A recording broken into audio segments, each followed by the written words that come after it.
잘 걷지 못하는데 건강한 사람은 존재하지 않습니다. 내가 뭐 여러 가지 이유로 걸을 수 없게 됐다라고 얘기하면 아주 굉장히 절망적인 상황이죠. 결국 이제 한 단계 차이인 거예요. 그러니까 한 단계가 그 사람의 일생을 좌우한다. 로봇 재활이 들어와서 1단계 아니 1.5단계 정도만 높여준다면 마비 환자들이 걸을 수 있게 되는 거죠. 그죠?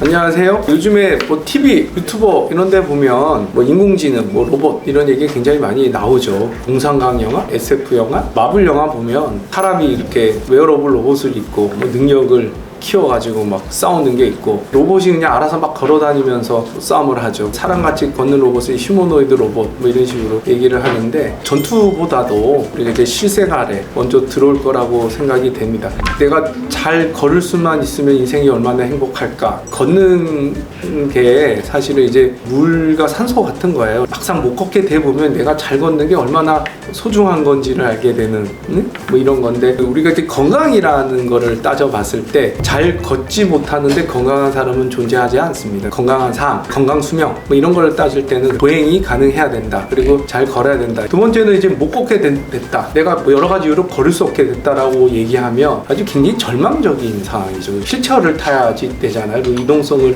잃어버리게 되는 거고요. 여러 가지 상황으로 사고를 당한다, 뭐 질병이 생긴다. 질병 중에서도 마비가 와서 갑자기 못 걷게 됐다. 이런 경우에 다시 걷게 하는 게 그 치료의 궁극적인 목적일 거예요. 그거를 이제 어떻게 해결할까? 당연히 재활치료, 물리치료 이런 걸 하게 되지만 기존의 그런 재활치료, 물리치료 분명히 한계가 있었던 거는 뭐 상식적인 것 같고요. 이 과학기술이 굉장히 많이 발달을 했습니다. 그래서 드디어 웨어러블 보행 로봇이 되겠죠. 웨어러블 보행 로봇이 우리나라에서 엔젤 로보틱스라고 하는 정말 그 세계적인 기술을 가진 회사에서 했었고 재활병원에서 굉장히 몇 년간 이렇게 많은 시뮬레이션을 했습니다. 기존에 했던 거는 좀 만성 환자예요. 이제 만성 마비 환자라고 하면 재활치료를 하지 않으면 지금보다 기능이 더 떨어지지만 아무리 재활치료를 한다고 해서 현재 기능보다 나아질 수 없는 이런 경우고요. 급성기 마비 환자라는 경우는 분명히 지금보다 나아집니다. 치료를 열심히 하면 지금보다 나아지는데 로봇 재활을 도입을 해서 더 빨리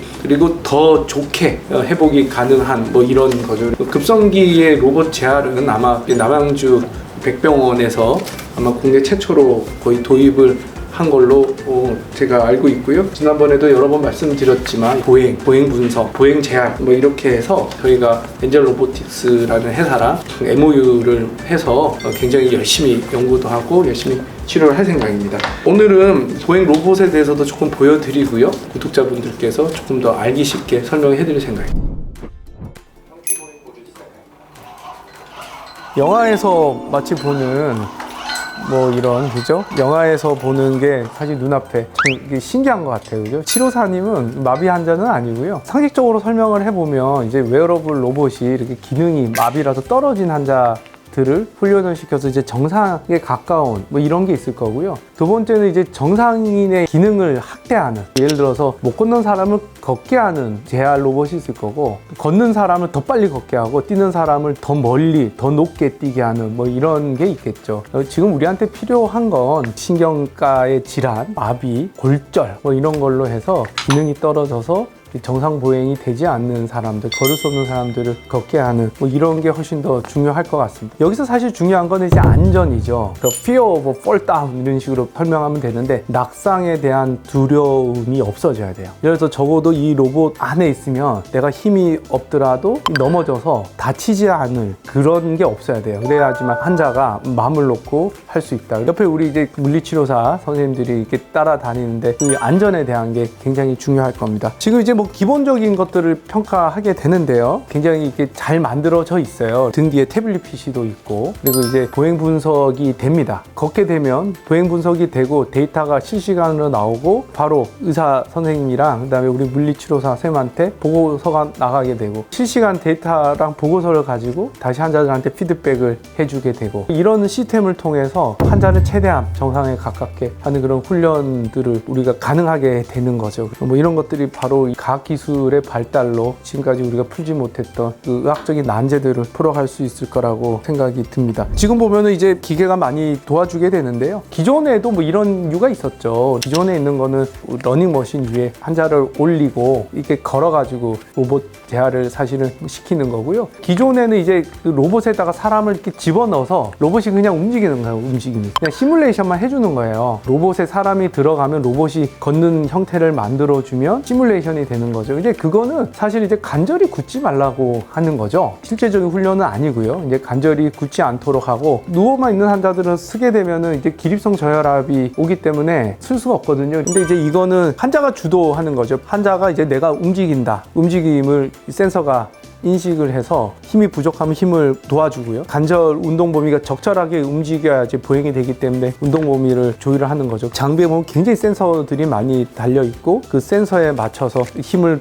도와주기도 하고 어떤 힘을 좀 빼주기도 하고 적절하게 간동 운동 범위를 해서 환자가 굉장히 주도하는 거다. 이게 가능하려면 센서가 인식하는 결국은 이 동작을 예측을 해야 돼요. 이런 센서가 들어오면 다음 동작은 뭐가 나올지 그거를 사실은 AI가 들어와서 동작을 예측을 하고 이렇게 이제 돌아가는 거죠. 들어와 있는 건 AI 모델은 제가 알기로는 거의 1세대 AI 기술이 들어와 있고 회사에서는 뭐 요즘에 피지컬 AI라고 하는 더 최신 모델을 달아서 지금 이제 이렇게 하고 있는 모든 데이터들을 모아서 더 동작들을 자연스럽게 인식하고 예측하고 할 수 있도록 계속해서 개발을 할 겁니다. 저희 병원도 역시 거기에 참여를 하고 있습니다. 항상 훈련 모두가 단계적으로 항상 되게 돼 있고 7가지 단계인데 이것도 단순합니다. 그러니까 어떻게 하면은 마비가 있는 환자를 걷게 만드느냐 뭐 이런 거죠. 환자는 상당 기간 마비로 쓰거나 걸을 수 없는 환자겠죠. 기본적으로 이 환자를 쓸 수 있느냐 서야지 걷는 거니까요. 그러니까 이제 앉았다 섰다가 가능하냐 그 다음에 서 있을 수 있냐 그 다음에 이제 걸을 수 있냐 평지를 걸을 수 있냐 그 다음에 이제 계단을 올라갈 수 있냐 이런 거고요. 그런 기능들은 우리가 이제 뭘로 평가를 하냐 스쿼트 동작으로 평가를 하겠죠. 그래서 스쿼트가 되냐 뭐 이렇게 될 겁니다. 뭐 의학적으로는 근력을 5단계로 나누게 되는데 5가 정상이고 0이 하나도 없는 거예요. 적어도 중력을 이길 정도의 근력은 있어야지 뭐라도 할 수 있거든요. 그게 3 정도 되거든요. 실제로 3인 환자는 걸을 수가 없어요. 저도 제 개인적인 생각으로는 한 4 정도 되면은 사람이 억지로 도와주면은 겨우 걷는 정도가 되는데 사실 그럼 한 3 정도면은 희망이 있어요. 2 정도는 거의 희망이 없거든요. 3 정도인 환자들은 분명히 희망이 있어서 재활 치료만 잘해서 4 정도만 돼도 지팽이를 짚고 걷는다든가 보행기를 짚고 결국 이제 한 단계 차이인 거예요. 그러니까 한 단계가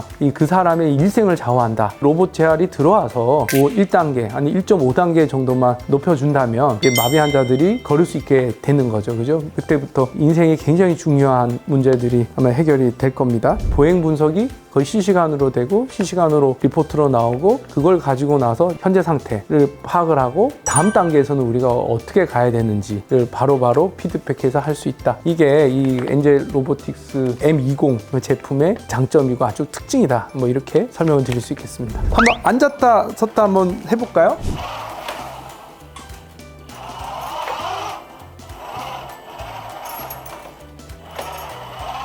동작을 앉았다 섰다 해 이게 아니고 앉으려고 하면은 이제 그 의도를 파악을 해서 이제 인식을 하고 센서를 한 다음에 힘이 없으면 팍 주저앉으니까 힘을 도와주고 일어서려고 하면 알아서 센서가 일어서는구나 인식을 한 다음에 도와주는 뭐 이런 거. 그 센서하고 AI가 예측하고 동작을 할 수 있게 해주는 거죠. 동작을 분석해서 이제 예측하는 기술이 들어와서 이거를 하게 된다. 이렇게 이해하시면 될 것 같습니다. 여기 이제 등에 이렇게 이제 태블릿이 이렇게 붙어 있어요. 되게 앙증맞은데 너무 클 수가 없잖아요. 그리고 이제 물리치료사 선생님 이 환자를 이렇게 뒤에서 지지해주고 그다음에 따라다니고 계속해서 동작을 지도를 해주고 결과를 바로바로 봐야 되기 때문에 조금 작은 사이즈로 뭐 들어있습니다. 뭐 당연히 아까 말했듯이 훈련 모드가 있죠. 뭐 일어서기 뭐 이런 것들이 이제 시킬 수가 있죠. 꼭 그게 아니더라도 스스로 이렇게 센서로 동작을 인식을 해서 보행이 가능하도록 돼 있습니다. 전 세계에서 가장 좋은 기술을 가지고 있어요. 사실은 전 세계 대회가 있는데 카이스트 교수님께서 개발을 하신 거고 평생에 헌신을 한 건데 전신마비 환자들 있죠. 손상 받아서 이제 아예 다리를 못 쓰는 근력이 하나도 없는 분들이 대회를 해요. 웨어러블 로봇을 입고 걷는 그런 대회가 있어요. 올림픽 같은 대회. 그래서 그분들은 이제 특수훈련을 하시는 분들이에요. 그러니까 선수들이에요. 그러니까 사지마비 환자인데 선수들이 참가를 해서 이게 전 세계 1등을 했어요. 물론 이제 그 사람들은 이제 적어도 심폐 기능이 굉장히 좋아야 되죠. 하지는 마비라서 전혀 쓸 수가 없는데